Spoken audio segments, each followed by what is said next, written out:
there was some video that was leaked, and it kind of confirms basically that the Uvalde police are nothing but a bunch of just fucking cowards. I mean, there's no other way to say it. I'm going to show you a clip here. Just a warning, a little bit graphic. There is some gunfire there, so you will hear that. If that's not something that you want to hear, you may want to turn the sound down, or if that's something that's triggering for you, just to know that that is what's about to come. So here we go.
All right, so so for those of you who are not watching what that video showed, of course, you heard the gunfire at the beginning. That's was a little bit early on in the conflict, and you could see the officers retreating from the shots fired. Even if you give them the benefit of the doubt and say that they were going to regroup, you would then expect at some point that they would push forward. We know, though, that for another 70 some odd minutes, that didn't happen. A little bit later is a clip from a little later on in the encounter. And you can see as many as I count, like 6 or 7 officers, many long rifles, tactical gear, 3 ballistic shields, which are what they use, to keep cover when they attack an active shooter. And yet they still sat taking no action. And we know that children were dying. We know that 2 teachers who had dedicated their lives to educating children were dying, and they did nothing.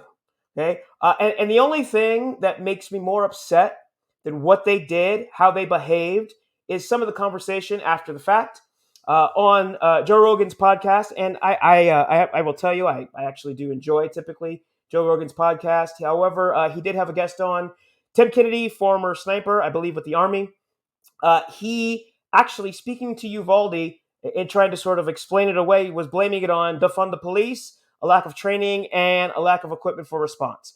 And I'm going to tell you exactly why, point by point, none of those arguments can ever be made as it relates to Uvalde. And the place where I would place some blame with Rogan is the fact that he didn't push back at all, that he just sort of went along the train of, this whole defund the police, lack of training, lack of equipment.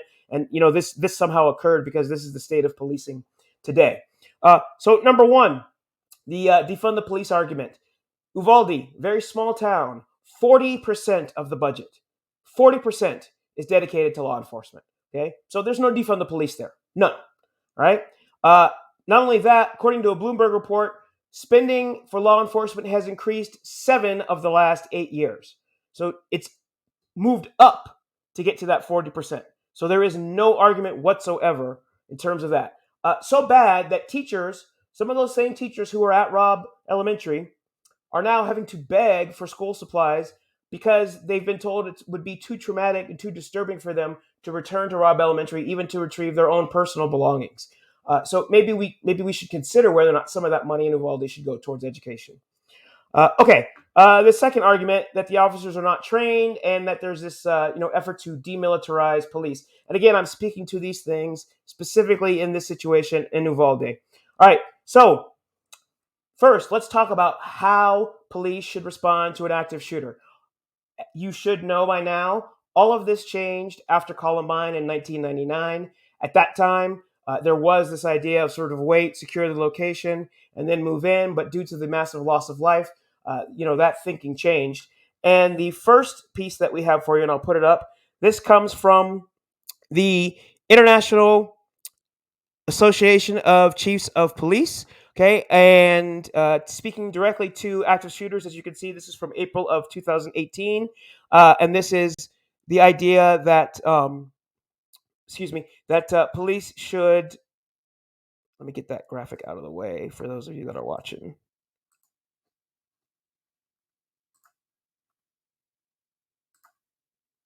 All right, there we go.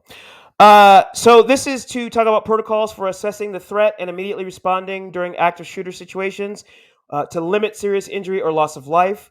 While the term active shooter is used throughout, this policy applies to all situations where there is an active assailant or assailants posing an ongoing deadly threat, to include, but not limited to, those from firearms, vehicles, explosives, and knives. It is the policy of this agency in active shooter situations where ongoing deadly force is reasonably likely to be employed by a suspect and delay in taking law enforcement action could result in injury or death, that immediate action by officers at the scene is necessary when such actions are deemed reasonable to prevent further injuries or loss of life. Yeah, like a gunman actively shooting in a room that is full of children and teachers. Okay, now let's get to the idea of what that training looks like or what the expectations are, more specifically in Texas. And for that, we're going to go to the Texas Commission on Law Enforcement, TCOLE. Okay, first, what is TCOLE? TCOLE is a regulatory state agency. They establish and enforce standards to ensure that the people of Texas are served by highly trained and ethical law enforcement, corrections, and telecommunications personnel. This is writing from TCOLE, speaking specifically to HB 2195. This is a law requiring law enforcement training under the Act. Okay, and as it notes, this is in response to school shooting events. Okay, passed in 2019. So again, this is prior to Uvalde, and required school districts to develop a plan for active shooter response as part of their multi-hazard emergency operations plan. Kind of goes on to speak to the fact that all officers employed by a school district or peace officers assigned to provide service to schools, such as school resource officers, are required to complete this training within 180 days of employment or assignment. Officers employed or assigned prior to September 2019 must complete the training by August 31, 2020. I believe it would make sense that anyone who was hired after that point would undergo the same training. So this is now the state of Texas saying that there's specific training that needs to occur for law enforcement, particularly those who are involved with school. We know there was a resource officer or school police department officer that was assigned to Robb Elementary. So that definitely applies to the individuals here. Again, getting more specific to the situation in Uvalde. Okay, let's put this up on the screen. Actually, let me back up. Before that, let's also talk more. This is from TCOLE, okay, the group that state agency that oversees law enforcement, provides guidelines. Okay, speaking to the priority of life. First responders to the active shooter scene will usually be required to place themselves in harm's way and display uncommon acts of courage to save the innocent. First responders must understand and accept the role of protector and be prepared to meet violence with controlled aggression. The priority of life scale is used to guide first responders during the critical decision-making process that is required to effectively neutralize any threats. As first responders, we must recognize that innocent life must be defended. A first responder, unwilling to place the lives of the innocent above their own safety, should consider another career field. When you put that badge on your chest and that gun on your hip, what you are signing up to do is when everyone else is running out, when the shit hits the fan, you will run in. That's it. Plain and simple. Doesn't matter. If there's lives to be saved, you go. That didn't happen. Now, what training happened specifically to the officers in Uvalde?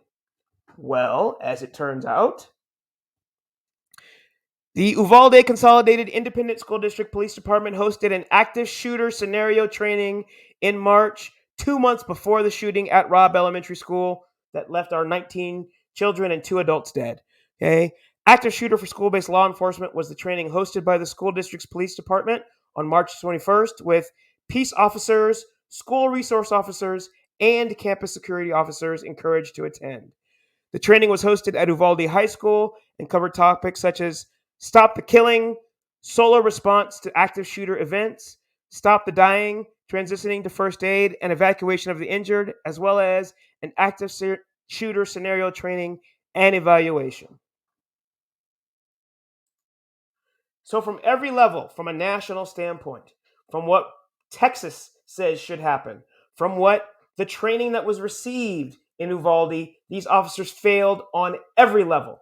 And that can never happen because 21 people are gone, will never see their families again.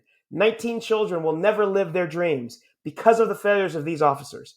And even worse, because of qualified immunity, likely nothing will happen to them.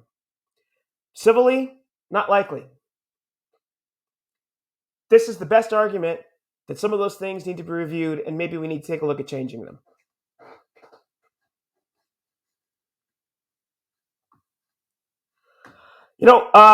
Getting to this idea of them being, demilitarized, looking at the video, and if you've seen any of the images of the officers there, clearly they were armed.